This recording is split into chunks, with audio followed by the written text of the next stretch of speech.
ክለቡ ዘንድሮ ደግሞ ወደ ፕሪሚየር ሊግ ሲገባ ትልቅ ድጋፍ የተደረገበት ነው።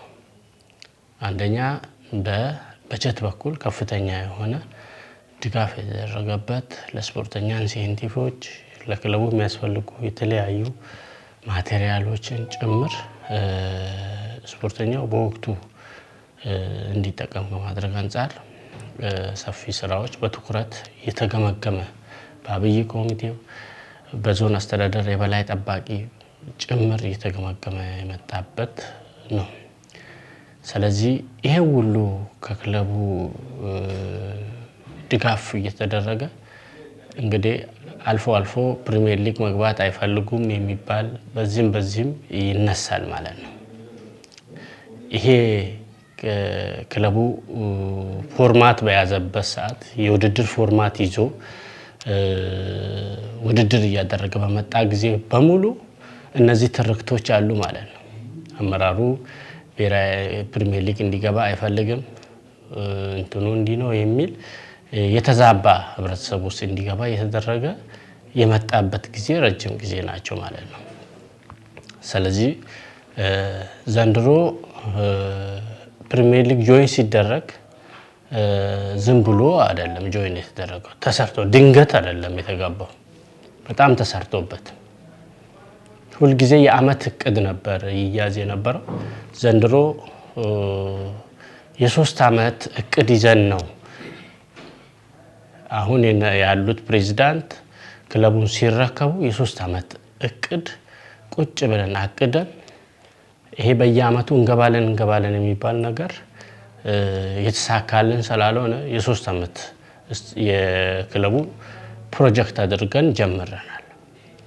ስለዚህ በመጀመሪያ አመት ተፎካካሪነታችን መሃል ላይ ነበር 2016 ላይ 2017 ጠጋ ብለን ነው ኦልሞስት ተፎካካሪ ሆነን ነው በትንንሽ ጉዳዮች አዲስ አበባ ላይ በነበረው አራተኛ ሆነን ጨርሰናል ማለት ነው የመግባት እድል እያለን ዘንድሮ 3ኛ አመታችን ነው 3ኛ አመታችንን ደግሞ ጆይን ማድረግ የክለቡም እቅድ የፕሮጀክቱም እቅድ ስለነበረ በ3ኛ አመታችን በያዝነው ፕላን መሰረት በ3ኛ አመት ጆይን አድርገናል ድንገት የተገባ አይነት አይደለም የብዙ ጊዜ ፍላጎት ያለው ነው። ስለዚህ ይሄ በቅርበት እየተመራ በእቅዱ መሰረት ምን አሳካን ምንድነው የወደለው እየተባለ ፕሬዝዳንቱም ቴክኒክ ኮሚቴዎችም አሰልጣኝ ኮቺንግ ስታፉ ላይም ያለውን እያንዳንዱን እየተገመገመ እየተመራ የሄደበት አግባብ በመሆኑ አጠቃላይ የዚህ ክለብ የድጋፍ ሁኔታዎቹ በዚህ አይነት የሚታዩ ናቸው። እንግዲህ ክለቡ ወደ ለመጀመሪያ ጊዜ በታሪክ ፕሪሚየር ሊግ ገብቷል። የፕሪሚየር ሊግ ደግሞ በአገራችን የመጀመሪያ ሊግ ነው በአገሪቱ ይሄ ብዙ ነገሮች አሁን ለክለቡ ያስፈልጋሉ ማለት ነው። አገሪቷ ላይ ካሉ ክለቦች ተርታ ውስጥ ያለን አሁን የኢትዮጵያ ፕሪሚየር ሊግ በቀጣይ አመት 18 ወይ 20 ይሆናል ተብሎ ነው የሚጠበቀው አገሪቷ ውስጥ ካሉ 20 ክለቦች አንዱ ነን ማለት ነው። ይሄ ብዙ ነገር ትርጉም አለው ማለት ነው።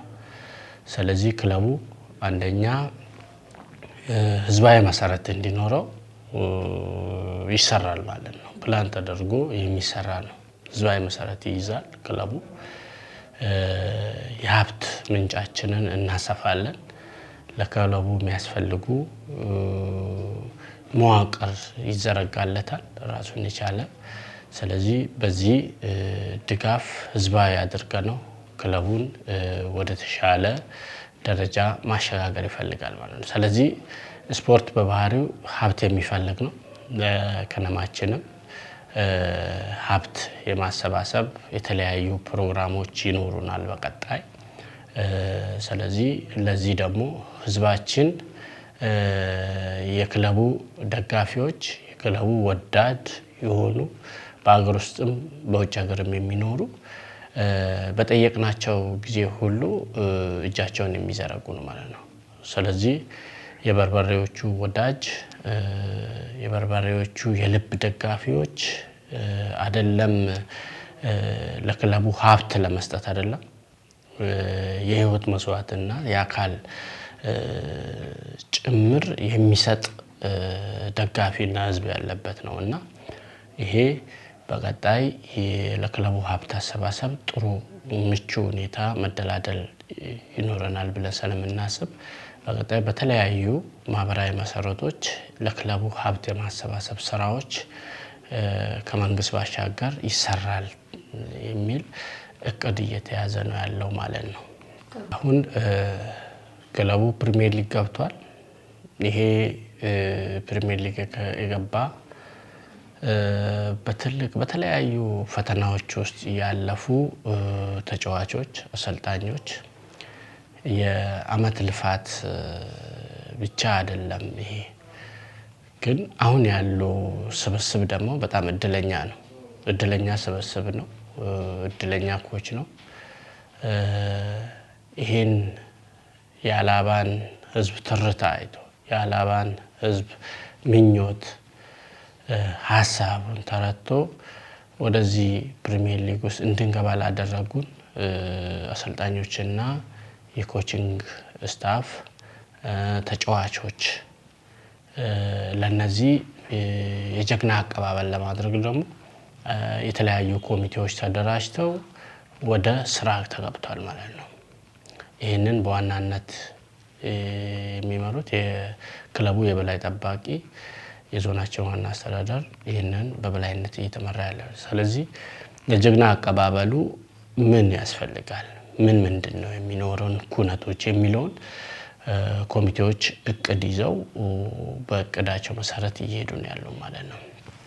ስለዚህ ክለቡን ለመቀበል ከአጎራባች ዞኖች ጀምሮ እስከ መዋቅራችን እስከ አላባ ከተማ ድረስ ያለው በንቂስ ወጥተው ይሄን ጀግና የሆኑ ልጆችን የጀግና አቀባበል ያደርጋል ብለን እቅድ እያደረግን ነው።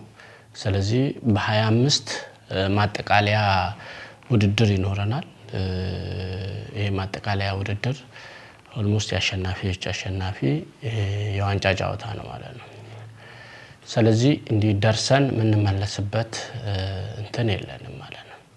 ስለዚህ የዚህን የከፍተኛ ሊጉን ማጠቃለያ ዋንጫ እናሸንፋለን የሚል እቅድ ተይዞ ነው ይሰራሉ። ስለዚህ የዋንጫው ጨዋታ ላይ ያለውን ዝግጅት በተጫዋቾች በኩል በአሰልጣኞች በኩል በበቂ ሁኔታ ዝግጅት እየተደረገ ያለበት ሁኔታ ነው። ተጫዋቾቹም በአሁኑ ሰዓት በሙሉ ጤንነት ላይ ይገኛሉ። ስለዚህ እሱ የ25ቱ የውድድር በተቀመጠለት መርሃ ግብር ይሄዳል። ከውድድሩ በኋላ ግን በ28 የምናደርገው አቀባበል ላይ ደግሞ መላው የዞናችን ነዋሪዎች በሙሉ ጎዳና ላይ የሚደረግ ራሱን የቻለ አቀባበል ስርዓት አለው። ሁለተኛው ደግሞ ስቴዲየም ላይ የሚደረጉ ኩነቶች ይኖራሉ። እነዚህን በአቀባበሉ ሁኔታ በዚህ አይነት ምንል ይሆናል። ስለዚህ አቀባበሉ ላይ ወደፊትም መግለጫ እየተሰጠበት ይሄዳል።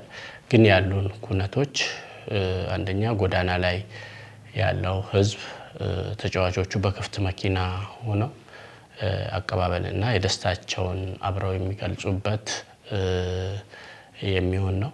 በዚህ ላይ ደግሞ ቀጥሎ ስቴዲየም ላይ የሚደረጉ መልእክቶችና ማበረታቻ ሽልማቶች ይኖራሉ ተብሎ ይጠበቃል። ኩነቶቻችን በዚህ አይነት የሚሄዱ ነው። ስለዚህ የከተማ ነዋሪዎቻችን የዞን ነዋሪዎቻችን በተባለው ቀን በደማቁ የጀግና አቀባበል እንዲያደርጉ በዚህ አጋጣሚ መልእክቴን አስተላልፋለሁ። አመሰግናለሁ።